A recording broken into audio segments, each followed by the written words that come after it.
It was a tough night for us offensively. I mean, we just we couldn't buy a basket, whether it was from the field or from the free throw line there for a while. And, Clemson's a really good defensive team. They changed a lot of the way they've played on film, from a team that's picking you up full court 9 a whole lot.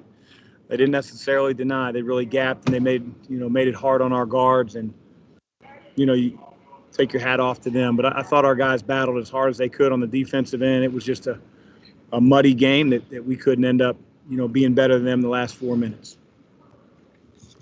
Chris, you talked about how they changed what they did defensively. Are those the kinds of things that players themselves kind of have to react to on the floor, or could you make adjustments at halftime? Because, as you said, they played differently than they had been playing. Yeah, I mean, we felt like at halftime, Bob, there were a lot of things that we could have done better, from making our free throws to finishing through contact underneath. I thought we got a few offensive rebounds, a few plays around the basket that we came up empty on. And so, I can't fault our effort if we're getting the ball in the paint. In the second half, didn't feel like we got it there as much.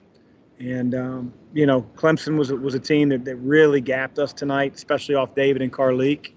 And, I got to do a better job of putting some other guys in different positions and running some stuff. Thought we were going to have a bye week this week and could put some things in. But, be that as it may, we didn't. And, I thought Clemson, really made it tough on us to get in the lane, and we couldn't hit any shots. You played a lot of guys early. Was that deliberately because you know how they normally may go 10, 11, 12 deep, try and keep fresh legs? What were you thinking about there?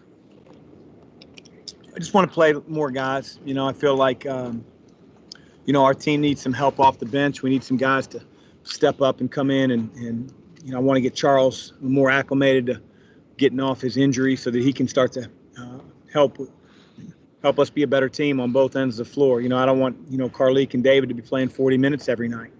And, that was the reason. JJ went in. I thought he played exceptionally well in the first half. And so, that's why we end up playing some more guys.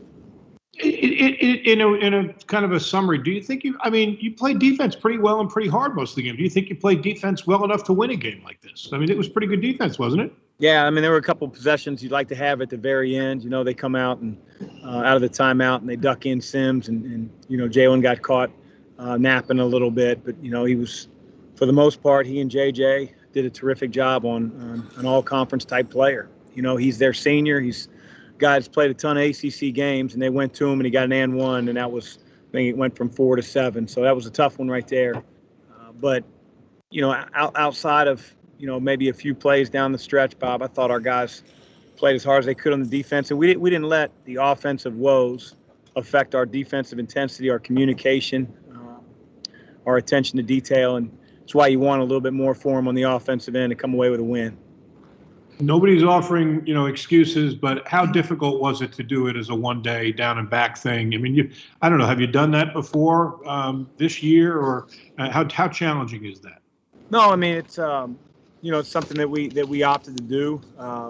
We've won games before doing it. We've lost games before doing it. So I'm not going to make any big deal about the travel. All right, Chris, thank you. Take questions now from the media. Anyone, please? We'll start with Shannon and go to Kent.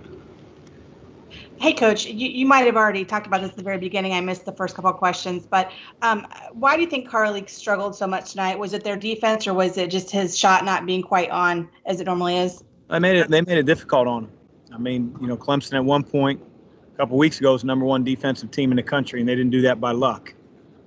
So they really keyed in on him.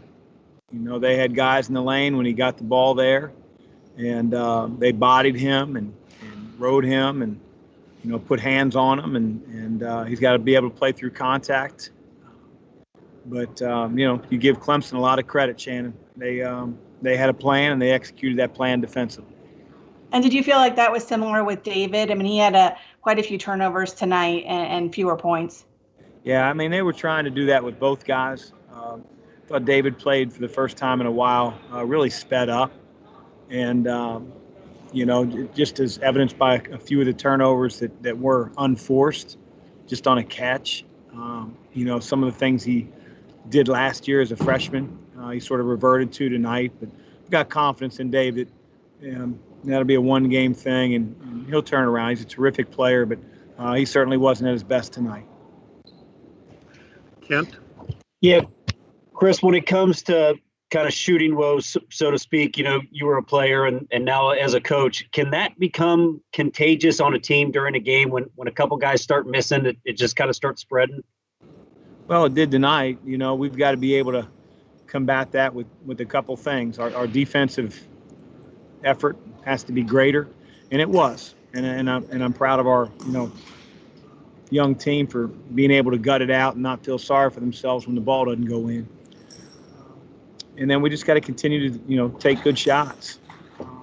I think that the first half I don't think we earned a ton of good looks, but in the second half I thought we got some good looks and didn't knock down. But we got to be able to get some offensive rebounds, Kent, and finish around the basket when it won't go in from three or won't go in from the free throw line. We just have to be able to manufacture points in a muddy game, and that's what Clemson did.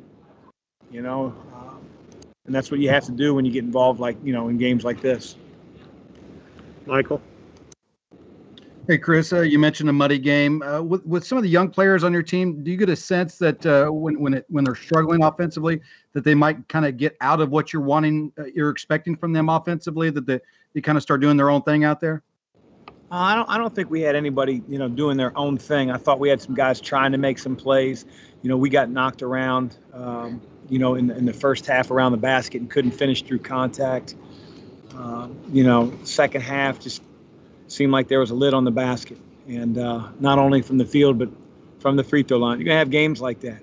We just had to figure out a way to get a couple more around the basket to go in and stop them from scoring down the stretch like they did. Any final questions for Coach? Yes, Matt. Hey, Coach, this is Matt McGavick with Sports Illustrated. You mentioned that you were a lot more pleased with the effort in this game, but what is your message to the team knowing that the effort was much better than it has been in games past, but they're just not connecting on shots? Just that. You're going to have games like this. You're going to have games where the ball doesn't go in the basket. Didn't hang our head. We continued to play. And the thing about this league is you always have opportunities that, come up, and I got to put those guys in better position. So their offense is a little bit easier for them. But, give Clemson a lot of credit. Like I said, they're number one defense in the country for a reason. I know they haven't played well as of late, but thought defensively they've really made it hard on David and Carlik tonight. And, we didn't help ourselves by knocking a few open shots down. Coach, thank you for joining us. Everyone, as I'd mentioned prior to the game, we're in a tight travel situation afterwards, and that'll do it for us here from Clemson tonight. Thank you for joining us. Bye.